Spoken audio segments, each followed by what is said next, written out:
Good morning and welcome to Start Your Day with Dr. A. It's our 5-minute inspirational to get your day off to an amazing start.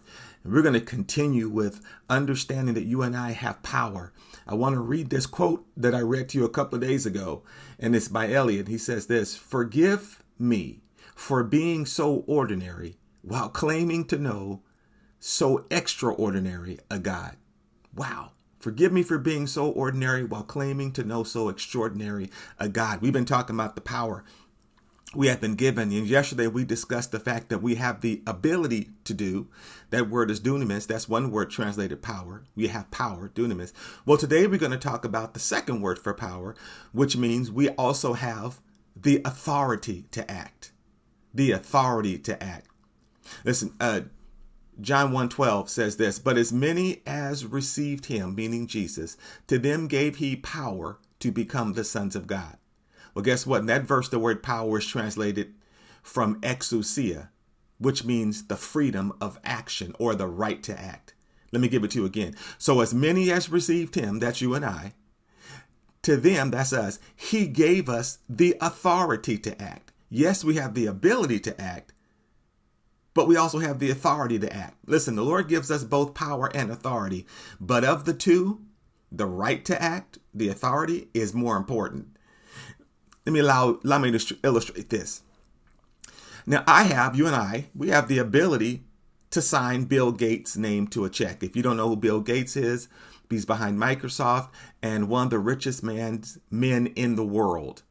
Okay, so we know how to spell his name. You might want to be formal: William Gates, Bill Gates, whatever. We know how, at least I know how to sign his name to a check. I mean, we know how to write. We know the procedure of check writing. We get a check, we sign the name, we put the amount.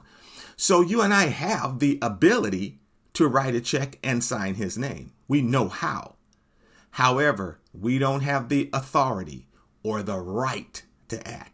See what I mean?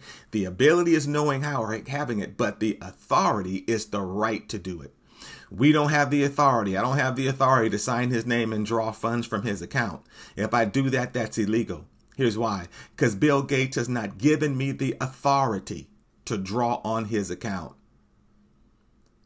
So without the right to act, our ability is limited.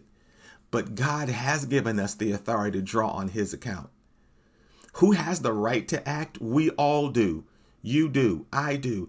As many as received him. That's you and I. We just didn't know it. So now we know we have the ability to act, but we also have the authority to act. So in Luke 10:19, which is our verse for this letter, when he says, "Behold, I give you power to tread on serpents and scorpions and over all the power of the enemy," he's really talking symbolism there, as I mentioned before. He has given us the ability to overcome anything the enemy says against us. So learn how to read the Bible that way. He's not talking about actual snakes, but listen, we have the authority, not only the ability, but the authority over all the enemy's authority and ability. Thank God he gives us both dunamis and exousia. He gives us both the ability and the authority to act in his name. Man.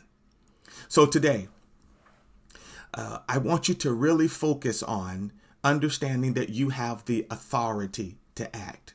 Think about where you have given away your authority to act and know that God has given you that in his name. And tomorrow we're going to bring it all together. We're going to bring that authority and ability to act together. All right. Until then, if you want to check us out on our Facebook page or, of course, our inbetweenfamily.org, you're more than welcome to do so. Till then, we'll see you tomorrow.